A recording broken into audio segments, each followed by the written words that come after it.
আজকের অনেকে মনে করে তদবির বাণিজ্য রাজনীতিদের তদবিরের আখড়া একটা সই করলে টাকা, কিন্তু যাদের হয়তো অনেকে, আমি একজন দুজনকে দেখেছি কাশ্মীরে যেখানে আছেন আমাদের ফেনীর বাড়ির এক কন্ট্রাক্টর, জাদুভাইকে পা ছুঁয়ে সালাম দিয়ে বললেন জাদুভাই আমার এখানে একটু সই করে দেন। তো সই করে দেওয়ার পরে আমি জিজ্ঞাসা করলাম কত, আমার কাজটা 1 কোটি টাকা, আমার লাভ হবে 30 লাখ টাকা। কিন্তু জাদুভাই তো 1 কাপ চাও খায়। এই যে ওনার যে সেই সময় রাজনীতিবিদদের যে অবস্থানটি, সেই সময় 30 লাখ টাকা, আজকে 300 কোটি টাকা। অতএব এই যে অবস্থানটা রাজনীতিবিদদের, আজকে রাজনীতি মানে তদবির, রাজনীতি মানে নিজের ভাগ্য করা, রাজনীতি মানে বিদেশে বাড়ি করা, লুণ্ঠন করা, মানুষের হক বেহক করা, এটা কিন্তু আগে রাজনীতিবিদদের ছিল না।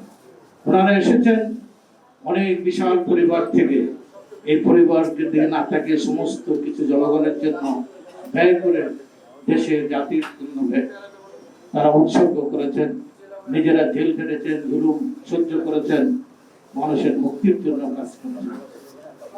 আমরা একটা জিনিস দেখেছি, নান্ন ভাই ছিলেন, কাশেম চৌধুরী এখানে আছেন,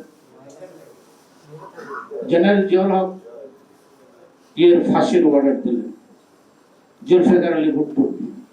তো উনি ঢাকায় একটি মিছিল করে আমরা পাকিস্তান হাই কমিশনে জাদুভাইয়ের নেতৃত্বে গেলাম।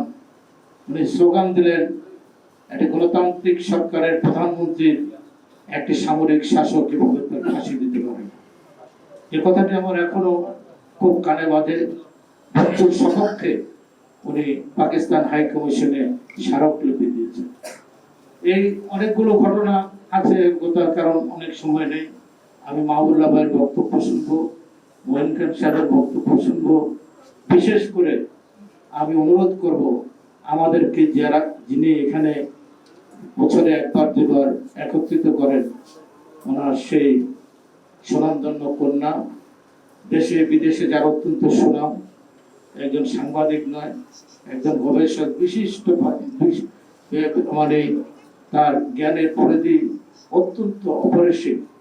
সে ওনার কন্যা রিটা রহমান, ওনার বাবা সম্পর্কে, এদেশের রাজনীতি সম্পর্কে, ভবিষ্যৎ সম্পর্কে কিছু বলবেন। পরিশেষে এদেশের মুক্তিযুদ্ধ হয়েছে, শহীদ প্রেসিডেন্ট জিয়াউর রহমান মহান স্বাধীনতার ঘোষক, 30 লক্ষ শহীদের রক্তের বিনিময়ে এই বাংলাদেশ স্বাধীন হয়েছে। যারা 47-এ ফিরে যেতে চান, যারা ভাষা আন্দোলনকে অস্বীকার করতে চান, যারা মহান মুক্তিযুদ্ধকে অস্বীকার করতে চান, যারা 30 লক্ষ শহীদের রক্তের কথা অস্বীকার করতে চান, যারা নতুন একটা মুক্তিযুদ্ধ রচনা করতে চান, আমি এখানে আমাদের একজন নেতা বলেছেন 69-এ গণঅভ্যুত্থান হয়েছে, 90-তে গণঅভ্যুত্থান হয়েছে এবং 5ই আগস্ট গণঅভ্যুত্থান হয়েছে। এদেশে বিপ্লব হয়েছে একটি, সেটা হলো সিপাহী জনতার বিপ্লব, স্বাধীনতা। এটা একটি বিপ্লব। আর মুক্তিযুদ্ধ একবারই হয়েছে, সেটা 71-এর মহান মুক্তিযুদ্ধ। এই মুক্তিযুদ্ধকে যারা অস্বীকার করে, যারা 30 লক্ষ শহীদের রক্তকে অস্বীকার করে, আমি সুস্পষ্টভাবে বলতে চাই তারা বাংলাদেশে রাজনীতি করার কোনো অধিকার নেই, তারা ভোট চাওয়ারও কোনো অধিকার নেই। তাহলে শহীদ যার আত্মা শান্তি পাবে না, 30 লক্ষ শহীদের রক্ত, শহীদের আত্মা শান্তি পাবে না। মশিউর রহমান জাদুভাইরা যারা গণতন্ত্রের জন্য আজীবন লড়াই করেছেন, দেশের স্বাধীনতার জন্য লড়াই করেছেন, ভারতীয় আধিপত্যবাদ সম্প্রসারণের বিরুদ্ধে যারা লড়াই করেছেন, তাদের আত্মা শান্তি পাবে।